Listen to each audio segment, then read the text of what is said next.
a name, title, and company, please. Yep. G'day, my name's Chris Morley. I work for Online Market Experts and I'm the General Manager. Online Market Experts provides general online consulting for e-commerce companies of all sizes. Chris, what was the big standout issues in e-commerce in the last 12 months?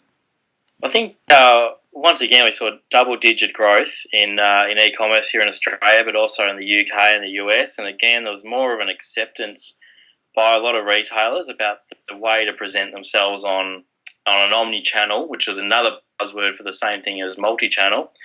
And we kind of saw a lot of retailers getting back to the old-fashioned service. And for me, that was the biggest thing this year, that service and the expectation from consumers of how they wanted their goods delivered, when they wanted a good delivered, how they prepared to pay. That was probably the biggest standout for me. It just seemed to almost become the renaissance of retail, if you want. The retailers online who got 3-hour delivery and same-day delivery and pick up in store and exchange in store and really making it as easy as possible for someone to buy something online and swap it over online. They were the ones who had the biggest years and the best years, I think. I think UK, like John Lewis, is probably the best example. Again, went from strength to strength.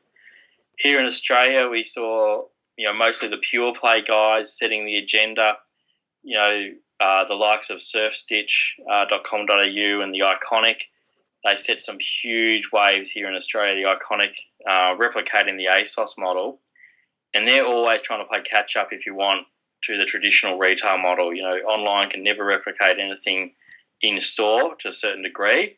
And they're trying everything possible around service to make sure that what they present and how they sell is as good as it could be if you walked into an actual physical store. So service, for me, was probably the biggest standout for the year. I seem to go back to it. What should we expect in the next 12? So for me, I think it comes back to next big 12 months. I wrote about this on Digital Ministry a few weeks ago about the data generation, and we're leaving such a digital footprint. We kind of forget that with all the Facebook posts we do, the Twitter likes, we write reviews on products, we comment on someone else's wall.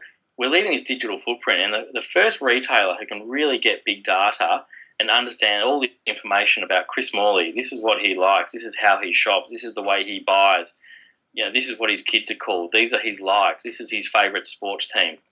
And the first retailer that gets that will be really well rewarded financially and with market share. So, we're putting so much information out there, and it's hard for retailers to collect it all, but when they can do it in a meaningful way and work out what's important to their business and take, part X and combine it with the way I like my goods delivered, that will be really financially rewarding, particularly around personalising a merchandise from that big data. That's the biggest win for a retailer. Excellent. And that combined with service, of course, is almost a hygiene factor.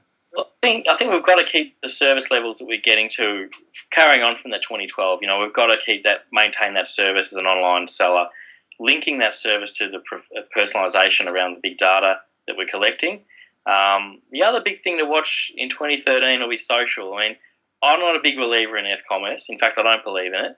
But there's some bloody smart people there at Facebook who've got a lot of money invested in it, and they're working their backsides off to try and work out how to make a quid from it. The Facebook share price has done nothing but go backwards, but you've got some Harvard minds working on how to monetize Facebook and social. They'll find a way, but for me, I don't really buy into it. It's all about what you want to do when you go onto these different platforms. Like you go to eBay, you go to buy, you go to Facebook, or go to chat. So that'll be interesting, but I really think big data, backing on that service, personalisation of merchandising, pricing, delivery, and who knows what will happen with social. People 4 years ago said it would be the biggest thing ever. It hasn't eventuated, but smart minds and a lot of money, they tend to do interesting things to projects. Well, that's it. Thank you very much. That was good.